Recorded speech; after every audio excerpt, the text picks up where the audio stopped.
ओम शांति, ओम शांति, ओम शांति। आज की मुरली 15/4/2021 प्रातः मुरली। ओम शांति। बाप दादा मधुबन। आज रहम दिल, प्रेम के सागर, सुखदाता, वरदाता शिव बाबा ने बच्चों से कहा, मीठे बच्चे, बाप समान रहम दिल बन अनेकों को रास्ता बताओ। जो बच्चे दिन रात सर्विस में लगे रहते हैं वही बहादुर हैं। प्रश्न है, ऊंची तकदीर का मुख्य आधार किस बात पर है? उत्तर में बाबा ने कहा, याद की यात्रा पर। और याद का सहज तरीका है कि आप चलते फिरते कर्म में रहते परमात्मा को याद करें। जितना जो याद करता है उतनी ऊंची तकदीर बनाता है। शरीर निर्वाह अर्थ कर्म करते बाप और वर्षे को याद करते रहो तो तकदीर ऊंची बनती जाएगी। गीत है, तकदीर जगाकर आई हूँ। कौन आया है? आत्मा आई ना तकदीर जगाकर। ओम शांति। बच्चे जब पैदा होते हैं तो अपने साथ कर्मों अनुसार तकदीर ले जाते हैं। आत्मा संस्कार ले जाती है अपने कर्मों के अनुसार और वही फिर फलस्वरूप उसे प्राप्ति होती है। कोई साहूकार पास, कोई गरीब के पास जन्म लेते हैं। बाप भी समझते हैं कि बारिश आया है। इस तरह से जैसे जैसे दान पुण्य किया है उस अनुसार जन्म मिलता है। अब तुम मीठे मीठे सिकीलाधे बच्चों को कल्प बाद फिर से बाप ने आकर समझाया है। कोई यह पहली बार नहीं है कि ईश्वर आकर के हम आत्माओं को आकर यह तकदीर जगा रहे हैं। यह अनेकानेक, इसकी कोई काउंटिंग नहीं है ना। खत्म होने वाला यह ड्रामा है ना कभी भी, तो जिसका कोई काउंटिंग नहीं है। यह हर कल्प में होता है, 5000 वर्ष में। बाबा कहते हैं, जब मैं आकर समझाता हूँ और फिर से बाप ने आकर अभी समझाया है। बच्चे भी जानते हैं कि हम अपनी तकदीर ले आए हैं, स्वर्ग की बादशाही की तकदीर ले आए हैं। जिन्होंने अच्छी तरह से जाना है और बाप को याद कर रहे हैं। याद के साथ तकदीर का कनेक्शन है। जन्म लिया है तो बाप की याद भी होनी चाहिए। जितना याद करेंगे उतनी तकदीर ऊंची रहेगी। कितनी सहज बात है, सेकंड में जीवन मुक्ति मिल जाती है। तुम आए हो सुख धाम की तकदीर प्राप्त करने। अभी हर एक पुरुषार्थ कर रहे हैं, हर एक अपने को देख रहे हैं कि हम कैसे पुरुषार्थ कर रहे हैं। चेक एंड चेंज होने कहा ना, बुद्धि रूपी दर्पण में चेक करो और चेंज करो कि आप कौन से युग की आत्मा हैं। तो यह पुरुषार्थ कर रहे हैं। इस तरह से जैसे मामा बाबा और सर्विसेबल बच्चे पुरुषार्थ करते हैं, उनको फॉलो करना चाहिए। जो बड़े बड़े वरिष्ठ राजयोगी राजयोगिनी दादियाँ और वरिष्ठ दीदियाँ हैं, तो उनको देख हमें भी यह सीख लेनी चाहिए। मामा बाबा को देख करके उनको फॉलो करना चाहिए। सबको बाप का परिचय देना चाहिए। बाप का परिचय दिया तो रचना के आदि मध्य अंत का भी आ जाएगा। ऋषि मुनि आदि कोई भी रचता और रचना के आदि मध्य अंत का नॉलेज दे नहीं सकते। अभी तुम्हारी बुद्धि में सारा चक्र स्मृति में रहता है। आदि माना होता ही है राम राज्य, जिसमें स्वयं परमात्मा ने सचखंड को रचा। तो आधे कल्प को आदि कहते हैं, जहाँ हम सतो प्रधान अवस्था और हमारी जो त्रेता और सतयुग की जर्नी होती है, जिसे दिन कहते हैं, वही सुख की दुनिया है। और 2 जनरेशन होती है ना, तो जो 2 जनरेशन में एक होती है दुख की और एक होती है सुख की। सुख की जो जनरेशन है वो स्वयं सुख दाता सुप्रीम बाप सर्वशक्तिमान पिता आकर के सुप्रीम सोल उस सुख की दुनिया को बसाते हैं, है ना, जिसे नई दुनिया कहते हैं। तो आदि माना जो सतयुग और त्रेता, फिर आता है द्वापर जो मध्य कहते हैं, और फिर यह अंतिम कलयुग। तो ऐसे आदि मध्य अंत का जो ड्रामा चलता है वह भी परमात्मा को याद करने से बाप का परिचय दिया तो रचना का भी आ जाता है। ऋषि मुनि आदि कोई भी, बाबा कहते हैं कि रचता और रचना के आदि मध्य अंत का नॉलेज नहीं दे सकते। मनुष्य का ही रचना का वो देंगे ना, जो उन्होंने किया है, जो उन्होंने देखा है, जो उन्होंने किसी से सुना है, तो वही नॉलेज देंगे। लेकिन परमात्मा के पास जो नॉलेज है वो मनुष्यों के पास कैसे हो सकती है? अब कर्म करने वाला कैसे नॉलेज देगा, है ना? जो वो खुद ही आकर के गिरते हैं, तो वो तो यह सच्ची नॉलेज नहीं दे सकते हैं। इस तरह से अभी बाबा कहते हैं कि मैं यह नॉलेज देता हूं, तो अभी तुम्हारी बुद्धि में जो सारा चक्र चलता है, स्मृति में रहता है। दुनिया में कोई भी बाप और वर्षे को नहीं जानते। तुम बच्चे अब बाप को और अपनी तकदीर को जानते हो। तकदीर जगाने आए हैं ना, अपने भाग्य की रेखा का कलम दी हुई है कि संगम युग पर, इस छोटे से संगम युग में यही एक पढ़ाई, यही असली पढ़ाई है, यही असली कमाई का साधन है। तो इसी पढ़ाई से फिर पूरे 5000 वर्ष इसी पढ़ाई से हम सुख दुख भोगते हैं। तो इस तरह से यह पढ़ाई तकदीर की कलम जो दी है कि भाग्य की लकीर खींच लो, जितनी चाहो उतनी खींच लो, जितना पुरुषार्थ जितना जास्ती याद उतना आप अपने में धारणा। तो इस तरह से बाबा कहते हैं अब बाप को याद करना है, शरीर निर्वाह अर्थ कर्म भी करना है, घर बार भी संभालना है। कोई निर्बंधन है तो वह अच्छी सर्विस कर सकते हैं, जो निर्बंधन है वह तो दिन रात सेवा कर सकते हैं, लेकिन जो बंधन में है वो तो सेवा नहीं कर सकते। लेकिन मनसा सेवा तो हर कोई कर सकता है। मनसा सेवा और बहुत महासेवा है, महादान भी कह सकते हैं, महासेवा भी है। तो मनसा सेवा तो हर कोई कर सकता है, क्योंकि मन रूपी जो हमारे संकल्प है ना, वह किसी के बंधन में नहीं है, वो तो चलायमान रहते ना, हमेशा चलते रहते हैं। तो कोई निर्बंधन है तो अच्छी सर्विस नहीं कर सकते। बाल बच्चे कोई नहीं तो उनको सर्विस करने का अच्छा चांस है।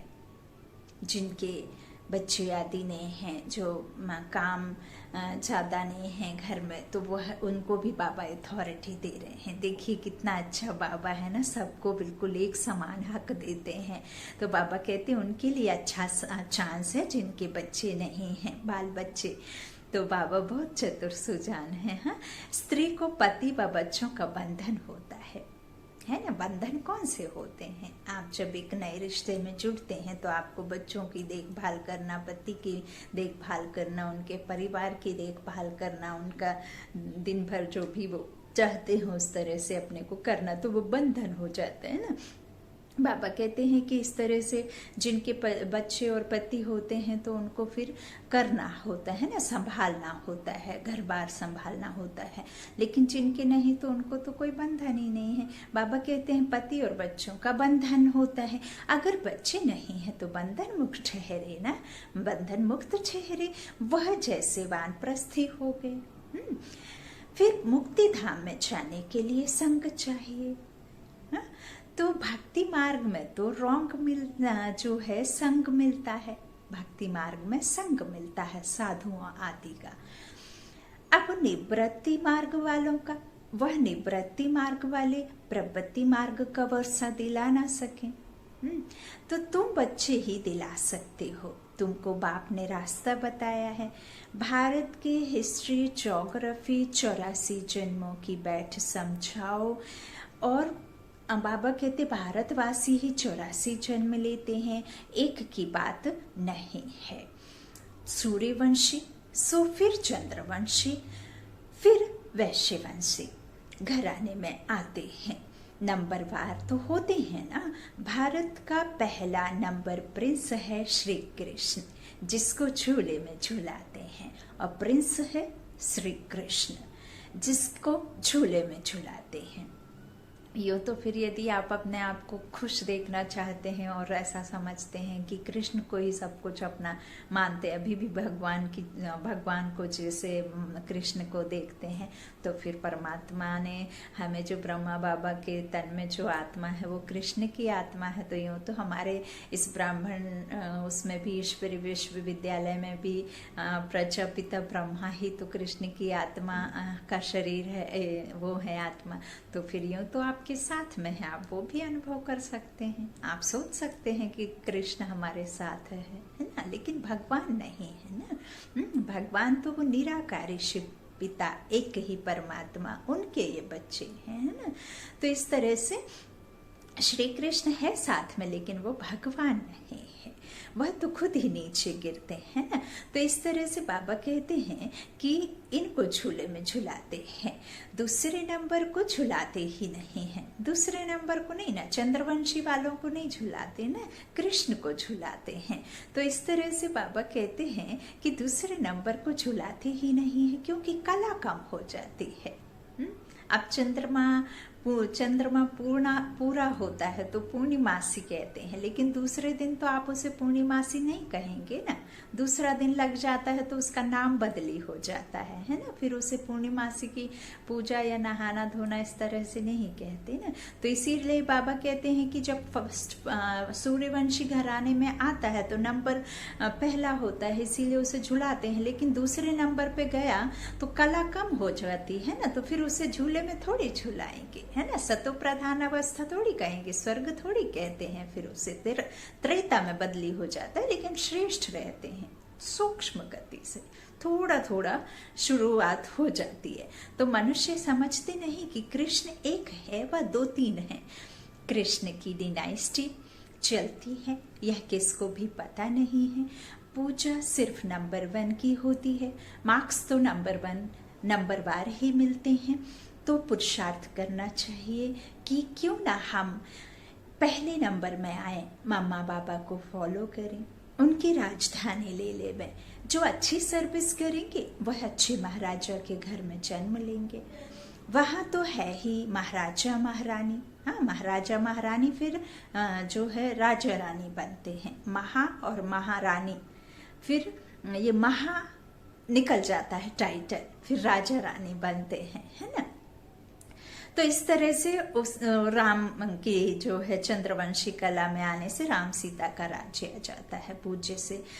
फिर हम जो द्वापर में आते हैं तो फिर तो हम ही पूजने लग जाते हैं ना, पुजारी बन जाते हैं। हाँ, हम खुद जड़ चित्रों की पूजा करने लग जाते हैं। हम जड़ चित्रों में आत्मा तो होती नहीं, क्योंकि वो तो आत्मा तो अनप्योर हो गई, वाम मार्ग में विकारों में गिरकर काम चिता पर बैठ काली हो गई, तो सांवरे हो गए, वाम मार्ग में गिर गए देवी देवता। तो उस समय उनकी चित्रों की पूजा करने लग जाते हैं भक्ति काल से ना, पूज्य पुजारी बन जाते हैं। तो वहाँ तो है ही महाराजा महारानी सतयुग में। उस समय कोई राजा रानी का टाइटल नहीं होता है, वह बाद में शुरू होता है। द्वापर से जब पतित बनते हैं तो उनमें बड़ी प्रॉपर्टी वाले को राजा कहा जाता है। द्वापर में जब राजा या कुछ इस तरह से पतित बनने के बाद होते हैं, तो पतित बनने के बाद जिसके पास प्रॉपर्टी होता है ना, धन संपदा होती है, उसको राजा कहा जाता है। फिर महाराजा का लक़ब कम हो जाता है, प्रायः लोप हो जाता है। फिर जब भक्ति मार्ग होता है तो गरीब साहूकार में फर्क तो रहता है ना। अब तुम बच्चे ही शिव बाबा को याद करते हो और उनसे वर्षा ले रहे हो, और सत्संगों में मनुष्य बैठ कथा सुनाते हैं, मनुष्य को भक्ति सिखलाते हैं, है ना।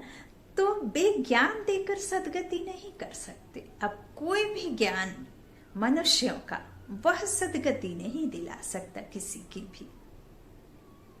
शास्त्र सुनाएंगे तो शास्त्र तो बाद में आए हैं और वो तो मनुष्यों के बनाए हैं, तो मनुष्यों को तो वो शास्त्रों की यथार्थ नॉलेज ही नहीं है। उन्होंने तो जो जिसकी मत में आया, जो जिसकी भासना आई, जो जिसने कल्पना की, वैसा ही शास्त्रों में लिख दिया। इसीलिए परमात्मा कहते हैं वर्षा बाप से मिलता है, वर्षा काका मामा चाचा से नहीं मिलता है, भाइयों से नहीं मिलता है।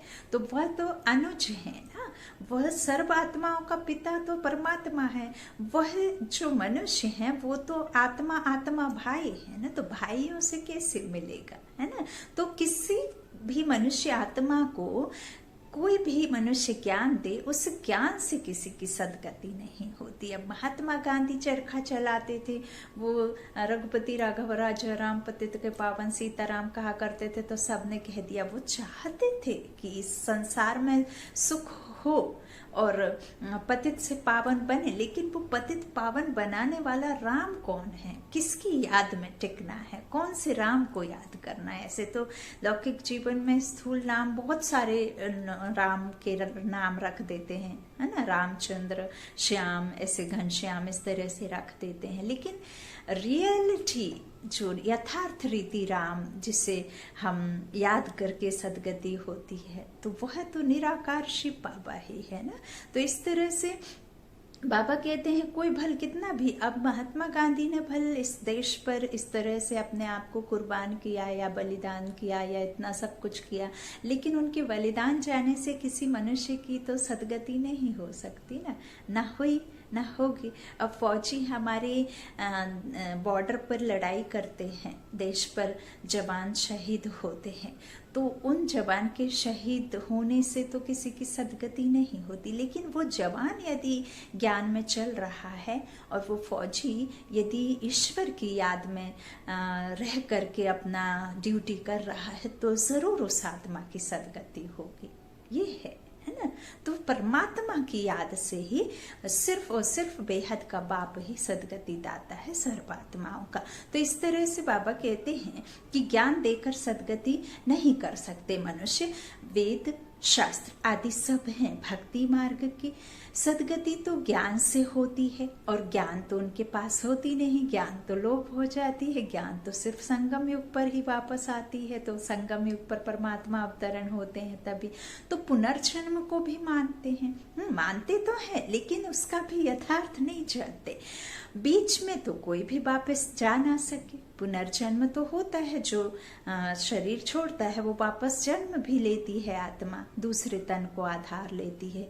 हाँ, तो वो वापस कैसे जा सकता है। तो बाबा कहते हैं अंत में ही बाप आकर सबको ले जाते हैं। अंतिम जन्म जब तक ये दुनिया नरक से स्वर्ग नहीं बननी होती तब तक कोई भी किसकी भी मुक्ति नहीं होती है ना। जीवन मुक्ति और मुक्ति कहते हैं ना, तो वह अभी ही संभव संगम युग पर जब स्वयं परमात्मा आए तभी वापस जा सके, नहीं तो कोई नहीं। तो बाबा कहते इतनी सब आत्माएं कहाँ जाकर ठहरेंगी। यह कल्पना तो आपके मन में विचार तो आता होगा कि हम जब इतने सारे मनुष्य आत्माएं करोड़ों हैं इस संसार दुनिया में, इस मनुष्य सृष्टि पर, तो वो आत्माएं कहीं से तो आकर के तन को धारण करती होंगी, है ना। तो बाबा कहते हैं कि इस तरह से कहीं तो जाकर ठहरेंगी। सब धर्म वालों के सेक्शन तो अलग अलग है ना। बाबा कहते हैं तो यह भी समझाना है, यह किसको पता नहीं है कि आत्माओं का भी झाड़ है। तुम बच्चों की बुद्धि में सारे झाड़ का ज्ञान रहता है, आत्माओं का झाड़ भी है, जीवन आत्माओं का भी झाड़ है। जीवन आत्माओं का भी झाड़ है जब जीव पड़ जाता है तन रूपी, और निराकारी रहने के समय का भी बाबा कहते हैं आत्माओं का भी झाड़ है और जीव आत्माओं का भी। बच्चे जानते हैं कि हम यह पुराना शरीर छोड़कर घर जा रहे हैं। मैं आत्मा इस शरीर से अलग हूँ, मैं आत्मा इस शरीर से अलग हूँ। शरीर अलग आत्मा अलग, दो अलग अलग हैं। जब शरीर से तन प्राण निकले तो आत्मा गई तो अलग ही ठहरा ना, तभी तो अलग अलग कहते। तो यह समझना गोया जीते जी मरना। आप मुए मर गई दुनिया, मित्र संबंधी आदि सबको छोड़ दिया। पहले पूरी शिक्षा लेकर मर्तबे के अधिकारी बन फिर जाना है। बाप को याद करना तो बहुत सहज है। भल कोई बीमार हो उनको भी कहते रहना चाहिए कि शिव बाबा को याद करो तो विकर्म विनाश होंगे। जो पक्के योगी हैं उनके लिए जल्दी मरना, शरीर छोड़ना भी अच्छा नहीं है, क्योंकि वह योग में रहकर रूहानी सेवा करते हैं। मर जाएंगे तो सेवा कर नहीं सकेंगे। बिना तन के ना तो सेवा कर सकते और बिना तन के आधार के ईश्वर की प्राप्ति हो ही नहीं सकती। जब तक आप इस शरीर में हैं तभी तक याद में टिक सकते हैं। यदि तन से आत्मा निकली तो ये तन अकेला बिना आत्मा के जो है ईश्वर की भी याद नहीं कर सकती, सेवा भी नहीं कर सकती, कर्म भी नहीं कर सकती, और ना ही आत्मा अकेली कुछ काम की बचती है। वो इस शरीर के बिना कुछ नहीं और ये शरीर आत्मा के बिना कुछ नहीं। तो बीमार आदमी भी ऐसे ही देह छोड़ दे, वो तो मनसा सेवा कर सकता है, बीमार भी खाट पर पड़ा रह करके, है ना। तो बाबा कहते हैं शरीर छोड़ना अच्छा नहीं, रूहानी सेवा कर सकते हैं। अगर मर जाएंगे तो सेवा कर नहीं सकेंगे। सेवा करने से अपना उच्च पद बनाते रहेंगे और भाई बहनों की सेवा भी होगी, तो वह भी बाप से वर्षा पालेंगे। अब भाई बहन जो प्रजापिता ब्रह्मा बाबा के अडॉप्टेड सब बच्चे हैं और हम आत्माएं जब इस संसार में ये लेते हैं तो अपने वर्णों में आ जाते हैं ना, तो इस तरह से सेवा भी होगी। बाप भी वर्षा, बाप से भी वर्षा पालेंगे। हम आपस में भाई भाई हैं, एक बाप के बच्चे हैं। बाप कहते हैं मुझे याद करो तो विकर्म विनाश होंगे। आगे भी ऐसे कहा था। किसको भी समझा सकते हो, बहन जी अथवा भाई जी। तुम्हारी आत्मा तमो प्रधान बन गई है, जो सतो प्रधान थी अब फिर तमो प्रधान से सतो प्रधान बन सतो प्रधान दुनिया में चलना है, जहां सुख ही सुख है। Ever healthy, ever wealthy, ever peace, है ना। तो सुख की दुनिया में चलना है। आत्मा को सतो प्रधान बनाना है याद की यात्रा से। याद का पूरा चार्ट रखना चाहिए, ज्ञान का चार्ट नहीं रख सकेंगे। बाप तो ज्ञान देते रहते हैं, जांच रखनी है कि हमारे ऊपर जो विकर्मों का बोझा है सिर्फ अभी का नहीं, इस जन्म का नहीं कि अभी तो हमने किसी के साथ कुछ गलत किया ही नहीं, ऐसा वैसा हमने तो याद है कि हमने किसी के लिए बुरा भी नहीं सोचा, लेकिन इस जन्म का थोड़े ना है। 63 जन्मों का हिसाब किताब आगे भविष्य के लिए जॉइन मतलब इकट्ठा करना, उसे भी रखना, और अभी जो इस जन्म के हैं उनका भी चुकतू करना। तो इतना सारा चाहिए आपको, हाँ, तो इतनी तैयारी करना है। तो इस तरह से बाबा हमें समझाते हैं कि जांच रखनी है, जो विकर्मों का बोझा है वो कैसे उतरे, इसलिए याद का चार्ट रखा जाता है। हमने कितना घंटा याद किया। अब शॉप बंद करते हैं शाम को तो सब हिसाब किताब देखते हैं। क्यों देखते हैं? ताकि कुछ गड़बड़ी हो तो उसे वापस ठीक कर सकें, करेक्शन कर सकें, करेक्ट कर सकें। यदि किसी से लेन देन में ज़्यादा कम हुआ है तो वापस उससे लेना देना हिसाब किताब बराबर कर सकें। इसीलिए तो लेखा जोखा रखते हैं ना, कि वापस उससे करेक्शन करना होता है। तो इसी तरह से बाबा कहते हैं इसीलिए चार्ट रखा जाता है कि हमने कितना घंटा याद किया।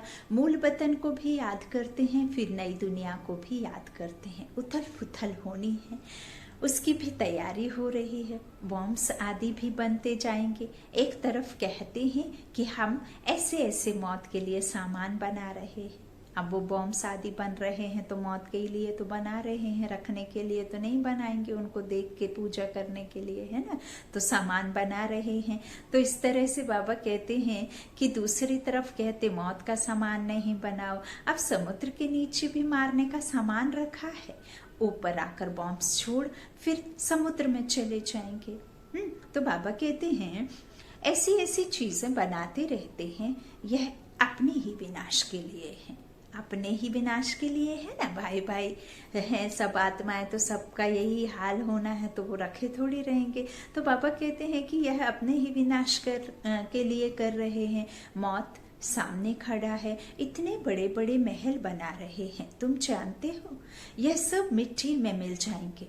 कितनी दबी रही धूल में लड़ाई जरूर होगी, कोशिश कर पॉकेट सबके खाली करेंगे। चोर भी कितने घुस पड़ते हैं, लड़ाई पर कितना खर्चा करते हैं।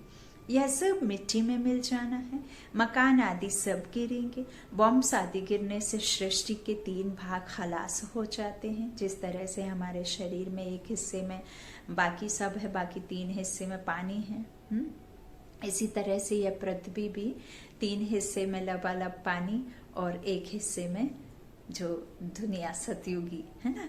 तो इस तरह से 3 भाग खलास हो जाएंगे, इसीलिए 3 पग जमीन कहते हैं ना देवताओं की। तो इस तरह से बाकी एक भाग बच जाता है, भारत। भारत एक हिस्से में है ना, बाकी तो सब याद में आए हुए हैं, अभी बाद में आए हुए हैं, सॉरी। अभी भारत का ही भाग बचेगा, मौत तो सबका होना ही है। क्यों ना हम बाप से पूरा वर्षा ले ले में। इसलिए बाप कहते हैं लौकिक संबंधियों से भी तोड़ निभाना है। ऐसा नहीं है कि किसी से, ऐसे बाबा ने कहा है कि अब हमसे योग लगाओ तो बाकी सबसे बुद्धि योग तोड़ना है, बाकी सबसे तोड़ नहीं निभाना है, तो बाकी सबके ऊपर बिगड़ जाओ, अपने रिश्ते उनसे संबंध बिगाड़ लो ताकि वो हमको हेट करने लग जाएं। हमने तो बाबा को याद करना है, ऐसा नहीं। और अधिक प्रेम में आपको रहना है ना। बाबा हमें यही 7 सब जो सद्गुण, हमारे गुण को हमें धारण करने कहते हैं ना, दातापन का भाव होना चाहिए। प्रेम देना है, प्रेम लेना है तो प्रेम देना भी है ना। सुख देना है, शांति की वाइब्रेशन, इस तरह से शक्ति, शांति, सुख, आनंद के वाइब्रेशंस है ना। तो इस तरह से ये सब चीजें सर्विस में यूज करनी है। तो बाबा कहते हैं तोड़ निभाना है, बाकी बंधन नहीं है। तो बाबा राय देंगे कि क्यों नहीं सर्विस पर लग जाते हो, स्वतंत्र हैं तो बहुतों का भला कर सकते हैं। अच्छा कहाँ बाहर ना जाएं तो अपने मित्र संबंधियों पर ही रहम करना है। जो गृहस्थ में रहते हैं, जो बिजनेस में हैं, जो शरीर निर्वाह अर्थात काम करने बाहर जाते हैं, जो परिवार में रहते हैं, है ना, तो वो लोगों का तो ज्यादा जो है उठना बैठना, संपर्क में आते हैं, ज्यादा से ज्यादा लोगों के साथ में मेल जोल होता है, तो उनके लिए तो और आसान है। तो बाबा कहते हैं ठीक है बाहर नहीं जाइए, लेकिन अपने मित्र संबंधियों पर ही रहम करना चाहिए। हाँ, अपने पड़ोस पर रहम करिए। तो आगे कहते थे ना कि बाबा रहम करो, अब तो तुमको रास्ता मिला है तो औरों पर भी रहम करना चाहिए। जैसा बाप रहम करता है, बाप कहते हैं मुझे याद करो तो विकर्म विनाश होंगे। सन्यासी लोग तो हठ योग आदि की कितनी मेहनत करते हैं, यहाँ तो यह कुछ भी नहीं है। सिर्फ याद करो तो पाप भस्म हो जाएंगे, इसमें कोई तकलीफ नहीं है। सिर्फ याद की यात्रा की बात है। उठो बैठो, कर्मेंद्रियों से भल कर्म करो, कर्म भी करो, सिर्फ बुद्धि का योग बाप से लगाओ। सच्चा आशिक बनना है उस माशूक का। खुद कहते हैं कि हे आशिकों, हे बच्चों, भक्ति मार्ग में तो बहुत याद किया, जब किया तब किया, हाँ, और इतना भूखे रहे, प्यास रहे, दर दर भटके, यहाँ वहाँ दर्शनों के लिए फिरे, लेकिन अब तो आपको बैठे बैठे मैं मेहनत से छुड़ाता हूँ, हर परेशानी, हर चिंता से तुमको मुक्त करता हूँ, बेपरवाह बादशाह बनाता हूँ। अब तो मुझे सिर्फ मामेकम मन मंदिर से मन की जो है सुमन चढ़ाने हैं, मन से याद करना है ना। तो इस तरह से बाबा कहते हैं कि खूब आपने जो है खूब मेहनत की भक्ति मार्ग में। तो बाबा कहते हैं कि बहुत याद किया, लेकिन अब मुझ आशिक को याद करो तो तुम्हारे पाप भस्म होंगे। मैं गारंटी करता हूँ, यह गारंटी किसी मनुष्य की नहीं है, स्वयं ईश्वर की गारंटी है। बाबा कहते हैं मैं गारंटी करता हूँ, कोई बात शास्त्रों में आ गई है, भगवान द्वारा गीता सुनने से तुम जीवन मुक्ति पाते हो, मनुष्य द्वारा गीता सुनने से जीवन बंध में आ गए हो, सीढ़ी उतरते आए हो। हर एक बात में विचार सागर मंथन करना है, अपनी बुद्धि चलानी है। बाबा कहते हैं यह बुद्धि की यात्रा है, जिससे भी कर्म विनाश होंगे। वेद, शास्त्र, यज्ञ, तप आदि करने से पाप नाश नहीं होंगे। नीचे ही गिरते आए हैं, अभी तुमको ऊपर जाना है। सिर्फ सीढ़ी से कोई समझ नहीं सकेंगे जब तक उस पर कोई समझाए नहीं। जैसे छोटे बच्चे को चित्र दिखाकर सिखाना पड़ता है, यह हाथी है, जब हाथी देखेंगे तो चित्र भी याद आएगा। हाँ, जब हाथी देखते हैं तो चित्र तो जरूर याद आएगा।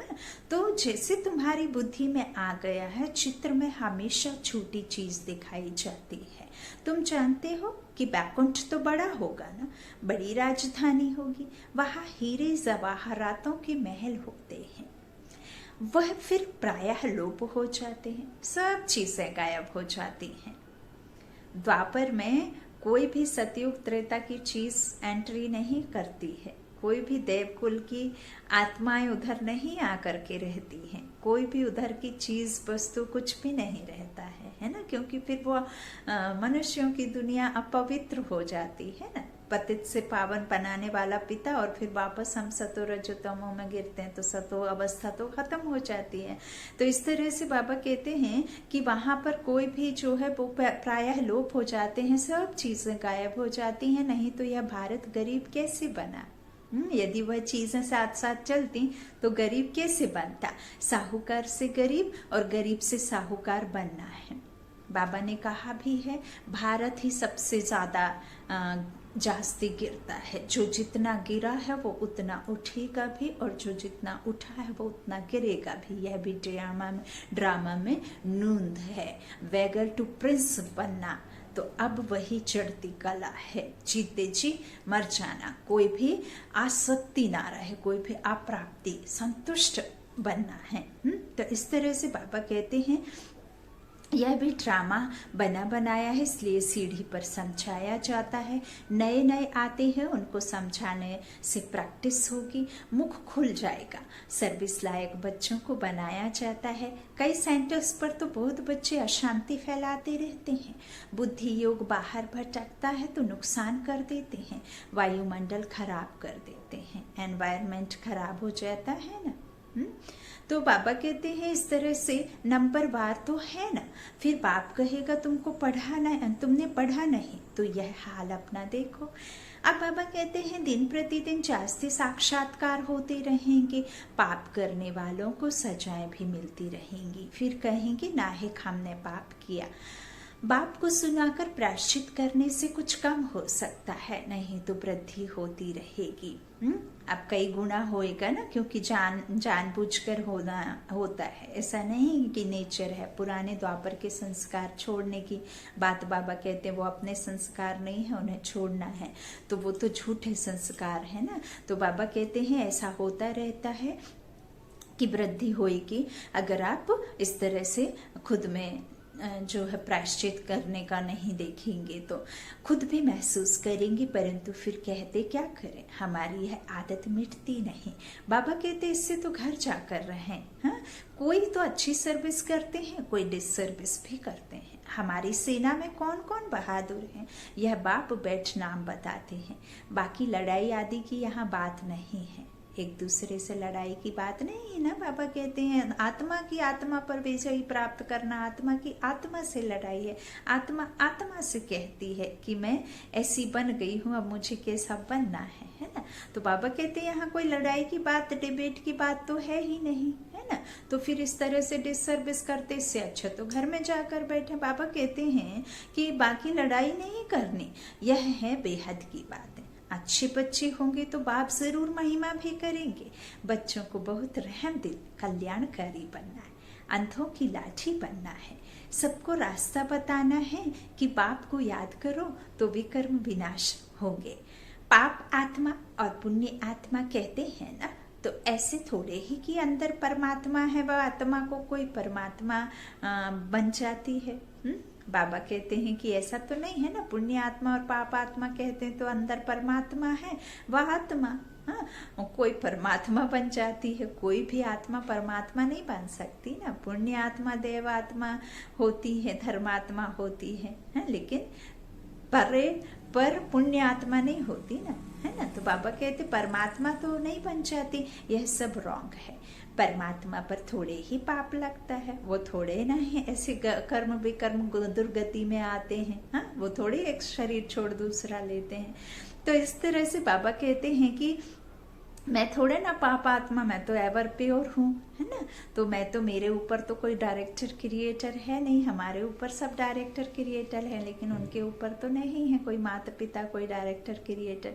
तो बाबा हमें इस तरह से समझाते हैं कि मनुष्य ही पाप आत्मा है ना। परमात्मा पर थोड़े ही पाप लगता है, उसका तो ड्रामा में पार्ट है कि वो संगम युग पर किसी के तन में अवतरण लेते हैं, वह भी जब जब दुनिया नर्क बन जाती है ना। तो पार्ट लेकर के सर्विस करने का उनका ड्रामा है।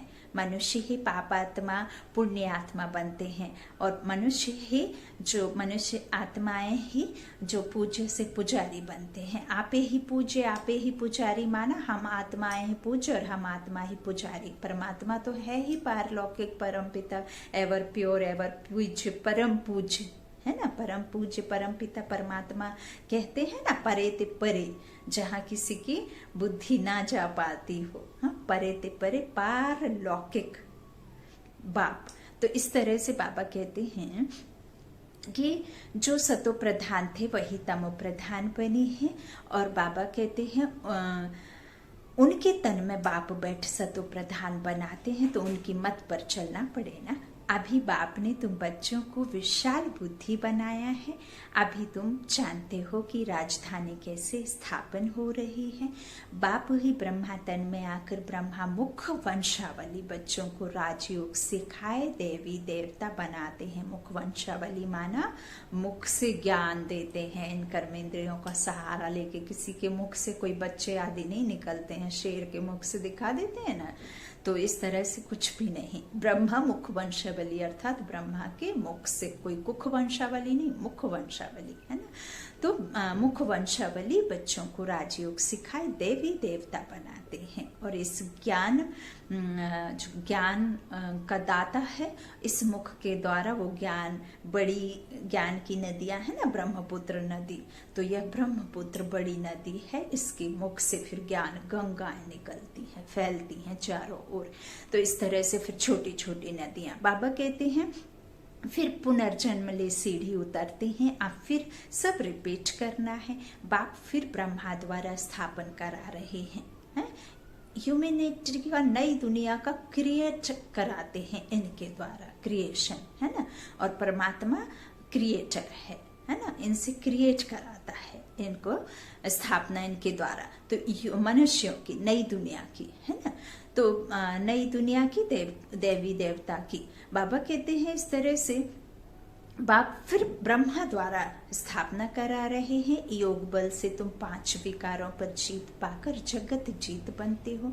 बाकी लड़ाई आदि की कोई बात नहीं है। अच्छा, बाप दादा का याद प्यार ले लीजिए। मीठे मीठे सीखी लाधे बच्चों प्रति माता पिता बाप दादा का याद प्यार और गुड मॉर्निंग। रूहानी बाप के रूहानी बच्चों को नमस्ते। हम रूहानी बच्चों की रूहानी माता पिता बाप दादा को याद प्यार और गुड मॉर्निंग। शुक्रिया बाबा, मीठे बाबा, प्यारे बाबा। धारणा के लिए मुख्य सार, पहला बाबा ने कहा बंधन मुक्त बन बाप की सर्विस में लग जाना है, तभी ऊंची तकदीर बनेगी। रहम दिल बन अनेकों को रास्ता बताना है, अंधों की लाठी बनना है। दूसरा है इस शरीर से ममत्व निकाल जीते जी मरना है, क्योंकि अब वापस घर जाना है। बीमारी में भी एक बाप की याद रहे तो विकर्म विनाश हो जाएंगे। वरदान बाबा ने बच्चों को दिया, अन्य आत्माओं की सेवा के साथ साथ स्वयं की भी सेवा करने वाले सफलता मूर्त भाव। सेवा में सफलता मूर्त बनना है तो दूसरों की सर्विस के साथ साथ अपनी भी सर्विस करो। जब कोई भी सर्विस पर जाते हो तो ऐसे समझो कि सर्विस के साथ साथ अपने भी पुराने संस्कारों का अंतिम संस्कार करते हैं। जितना संस्कारों का संस्कार करेंगे उतना ही सत्कार मिलेगा। सभी आत्माएं आपके आगे मन से नमस्कार करेंगी, लेकिन बाहर से नमस्कार करने वाले नहीं बनना, मानसिक नमस्कार करने वाले बनाना। तो सहज योगी बन जाते हैं ना, जब आप सामने वाले के लिए आप सहयोगी, बाबा ने आपको सहयोगी कहा, आप सहयोगी बना सकते हैं अपने सहयोग के द्वारा, है ना, सामने वाली आत्मा को। तो इस तरह से ऊपर से नमस्कार नहीं कहते हैं ना, कि आपके सामने जो आपकी बात कहा जाता है, आपके बारे में बड़ाई की जाती है, आपके सामने उन बातों पर नहीं, बल्कि आपके पीठ पीछे आपका बड़प्पन, आपकी बड़ाई की जाए, उनका महत्व है। हाँ, आपके समर्थ, आपके सम्मुख कुछ बात कही जाए वही नहीं, आपके ना, आपकी अनुपस्थिति में जो बात कही जाए वह मायने रखती है। ओम शांति। स्लोगन है, बेहद की सेवा का लक्ष्य रखो तो हद के बंधन सब टूट जाएंगे। स्लोगन है, बेहद की सेवा का लक्ष्य रखो तो हद के बंधन सब टूट जाएंगे। ओम शांति। शुक्रिया बाबा।